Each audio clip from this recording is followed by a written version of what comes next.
ఈ కాలంలో social media ప్రభావం పిల్లల మీద గట్టిగానే పడ్డది. గవి చూసి ఎట్లా పడితే అట్నే తయారవుతారు పిల్లలు. ఆడపిల్లలు లేరు, మగ పిల్లలు లేరు, అందరు అట్నే తయారవుతున్నారు. ఇగో గీడ కూడా కొంతమంది గట్లనే చేస్తున్నారట. ఇంతకీ వాళ్ళు ఏం చేసిరో చూద్దాం పాండ్రి.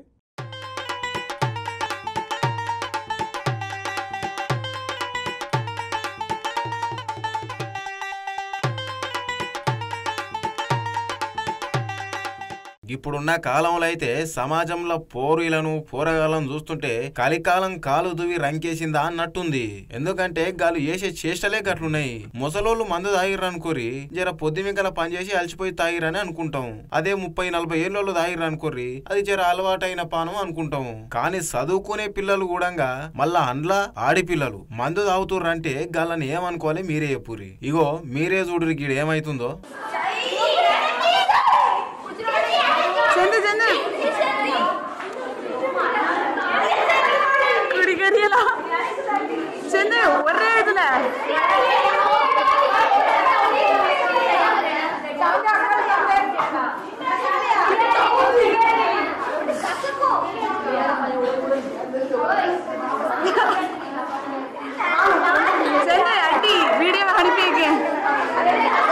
అబ్బరి కొడక మొత్తం గుంపంతా ఈయనే మోపైరు కదా. పచ్చి తాగోతులు లెక్కున్నారు.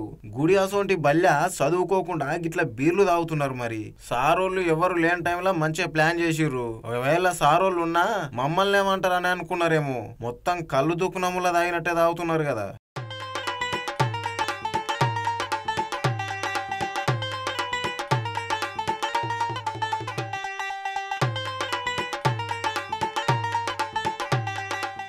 అబ్బరి కొడుకో ఒకరు తాగముందుకే ఇంకొకరు గుంజుకొని తాగుతున్నారు ఆడిపిల్లలు. మళ్ళా దాంట్లో స్కూల్ అడ్రస్లలో ఉన్నారు. అబ్బా గీ అక్క అయితే ఎత్తిన సీస దించుతలేదు కదా అసలు.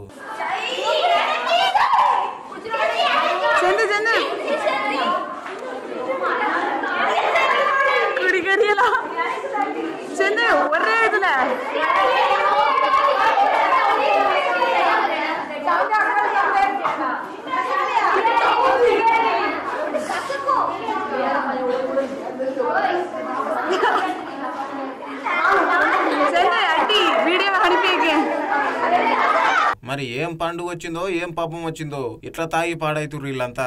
మొత్తం కాటన్ బీర్లు వేసుకొని గుత్తకు పట్టుకున్నట్టున్నారు. వాయబ్బా గీ అక్క అయితే డాన్స్ చేస్తుంది కదా తాగుకుంటా.